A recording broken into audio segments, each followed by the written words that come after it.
Salam damai sejahtera di dalam Tuhan kita Yesus Kristus. Shalom, selamat pagi dan semangat pagi. Jumpa kembali dalam renungan pagi kita untuk hari ini 6 Maret 2022. Dan saya juga mengucapkan selamat hari ulang tahun untuk Mama, Nene atau Ibu Rahel Sesarari Bindosano di kota Jayapura yang berhari ulang tahun pada tanggal 5 kemarin. Kiranya Tuhan akan memberkati Ibu dan mohon maaf oleh karena tertunda hari ini atau pagi ini baru didoakan. Kemudian juga bagi Nurmiala Napitupulu yang merasa sakit di bahu bagian kiri dan sudah 1 bulan ini sakit untuk digerakkan walaupun sudah diterapi, dan kita akan doakan di pagi hari ini. Mari kita sediakan hati kita untuk pekabaran firman Tuhan pada pagi hari ini dengan judul Dia akan menuliskan hukumnya dalam hati kita. Dia akan menuliskan hukumnya dalam hati kita. Sebelum kita lanjutkan mendengarkan firman Tuhan, kita berdoa. Bapa di sorga, Allah yang maha kuasa, Allah yang maha pengasih, kami bersyukur untuk semua yang Tuhan buat bagi kami, untuk umur panjang 76 tahun bagi Nene atau Mama Rahel Sesarari Bindosano, untuk kesembuhan segera yang akan diperoleh oleh Nurmiala Napitupulu di bahu kiri yang sementara sakit, dan pergumulan kami setiap hari, kami tahu lewat firman kami pelajari setiap hari akan menguatkan kami. Firman-Mu hari ini biarlah ada roti hidup yang akan menguatkan kami dan memampukan kami menjalani hari-hari hidup kami. Kami sambut firman-Mu dalam nama Yesus Tuhan dan Juru Selamat kami. Amin. Renungan pagi kita saudara 6 Maret 2022 hari ini dengan judul Dia akan menuliskan hukumnya dalam hati kita. Yeremia 31 ayat 33. Tetapi beginilah perjanjian yang kuadakan dengan kaum Israel sesudah waktu itu. Demikianlah firman Tuhan. Aku akan menaruh Tauratku dalam batin mereka dan menuliskannya dalam hati mereka. Maka aku akan menjadi Allah mereka dan mereka akan menjadi umatku. Sekali lagi, Yeremia 31 ayat 33. Tetapi beginilah perjanjian yang kuadakan dengan kaum Israel sesudah waktu itu.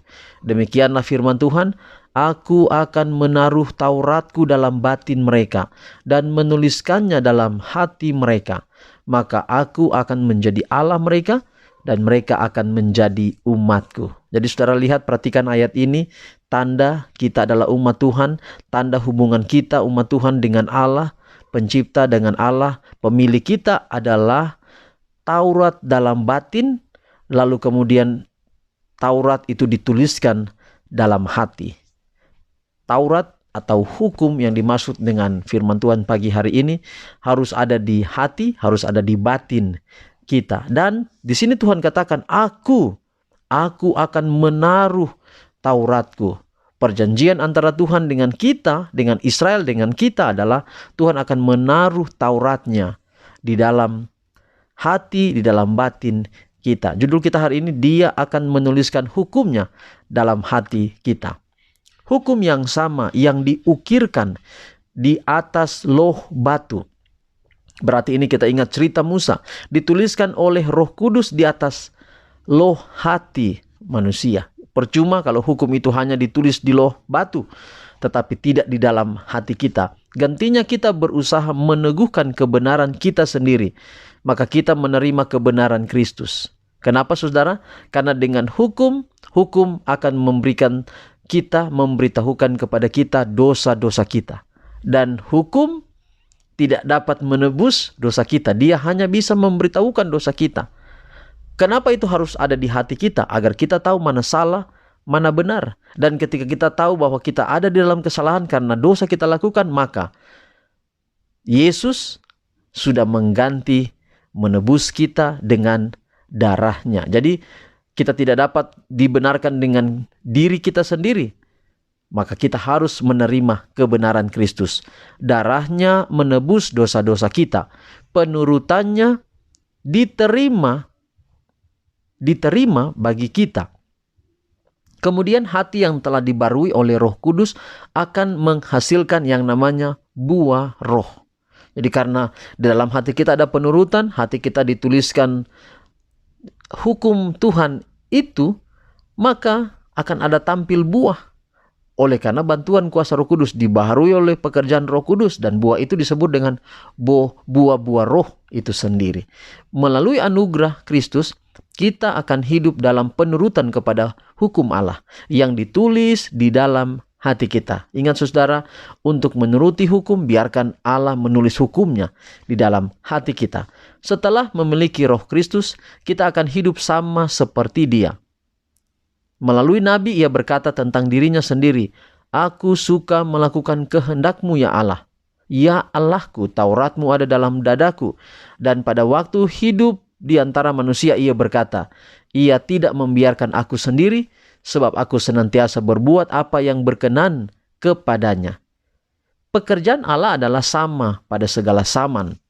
Sekalipun ada perbedaan di dalam taraf perkembangan dan pernyataan yang berbeda dari kuasanya untuk memenuhi kebutuhan manusia dalam zaman yang berbeda atau perbedaan zaman. Mulai dengan janji Injil yang pertama dan terus sampai kepada zaman bapa-bapa dan bangsa Yahudi dan bahkan sampai kepada zaman kita sekarang ini.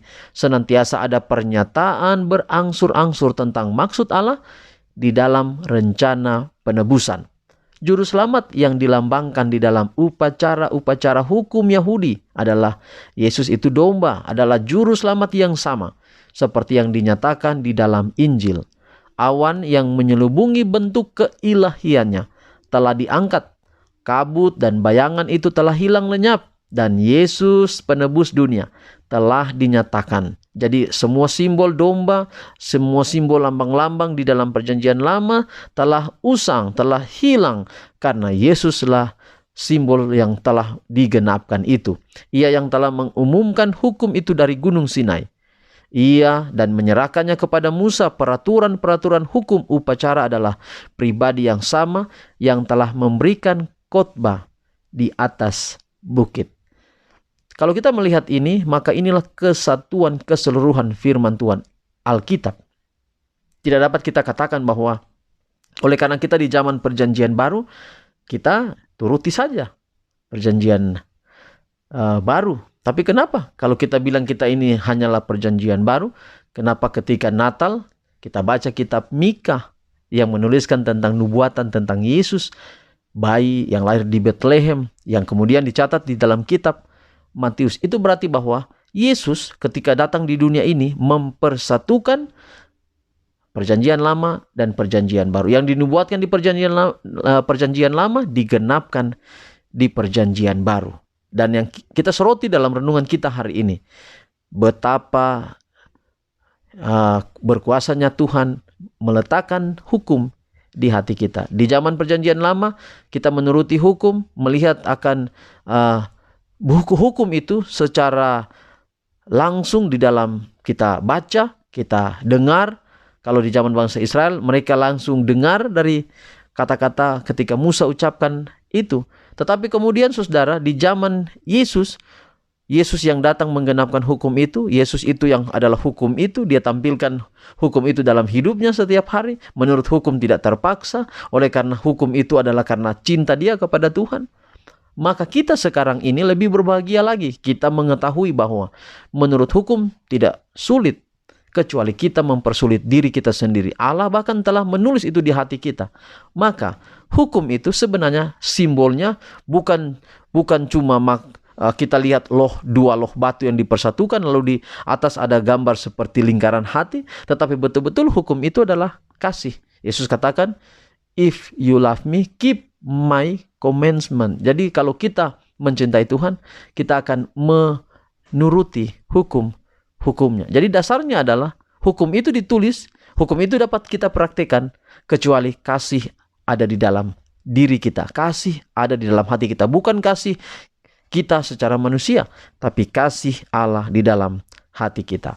Tuhan memberkati pekabaran hari ini, boleh menjadi berkat dalam kehidupan kita semua.